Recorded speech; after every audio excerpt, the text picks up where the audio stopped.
ఈ నంది గిరి ప్రదర్శనకి ఎంతమంది వచ్చారో చూడండి. అరుణాచలం లాగా నెలకు ఒకసారి గిరి ప్రదర్శన అయితే కండక్ట్ చేస్తారు ఇక్కడ. ఈ గుడి చిక్బల్లాపూర్ డిస్టిక్ నంది విలేజ్ లో అయితే ఉంటుంది. ఇక్కడ దర్శనం చేసుకుని గిరి ప్రదర్శన అయితే స్టార్ట్ చేసేద్దాము. ఈ గుడి 1000 సంవత్సరాల నాటి పురాతనమైన గుడి. ఈ గుడిని విజిట్ చేయడానికి ఎక్కడెక్కడ నుంచి ఫారినర్స్ అయితే వస్తూ ఉంటారు. ఇక్కడ గుడి బయట కూడా చాలా ప్లేస్ ఉంటది. అక్కడ దర్శనం చేసుకుని నా గిరి ప్రదర్శన అయితే స్టార్ట్ చేశాను. చేపటికి ఒక వాటర్ బాటిల్ కూడా తీసుకున్నాను. ఈ గిరి ప్రదర్శన సాయంత్రం 4 గంటల నుంచి రాత్రి 11 గంటల వరకు అయితే జరుగుతుంది. ఇక్కడ కనబడుతున్న కొండని నంది హిల్స్ అని అయితే పిలుస్తారు. ఇక్కడ చాలా వరకు ద్రాక్ష తోటలు కూడా ఉన్నాయి. ఇంకా దారిలో అక్కడక్కడ మజ్జిగ ప్యాకెట్లు కూడా పంచుతా ఉన్నారు. అలాగే వాటర్ కూడా అందిస్తున్నారు. మొత్తానికి మెల్లమెల్లగా రాత్రి అయితే అవుతుంది. ఇక్కడ లోకల్ వాళ్ళకి తప్ప బయట వాళ్ళకి చాలా మందికి తెలియదు ప్రతి నెల గిరి ప్రదర్శన జరుగుతుందండి ఇక్కడ. ఈ వీడియో వల్ల కొంతమంది తెలుసుకుంటారని అనుకుంటాను. ఇక్కడ నుండి ఫారెస్ట్ రూట్ అయితే స్టార్ట్ అవుతుంది.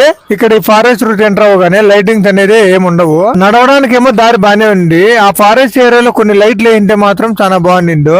ఇంకా నడిచి అలసిపోయి కాసేపు అయితే కూర్చున్నాను. అక్కడక్కడ ఇలాంటి లైట్లు అయితే పెట్టారు సేఫ్టీ కోసము.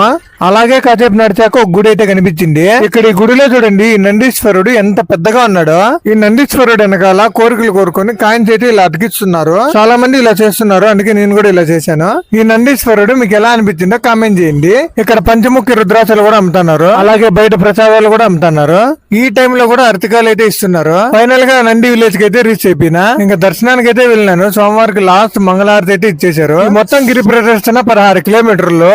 మొత్తం 4 to 5 hours అయితే టైం పడుతుంది. ఈ వీడియో మీకు ఎలా అనిపించిందో కామెంట్ చేయండి. నెక్స్ట్ వీడియోలో మళ్ళీ కలుద్దాం.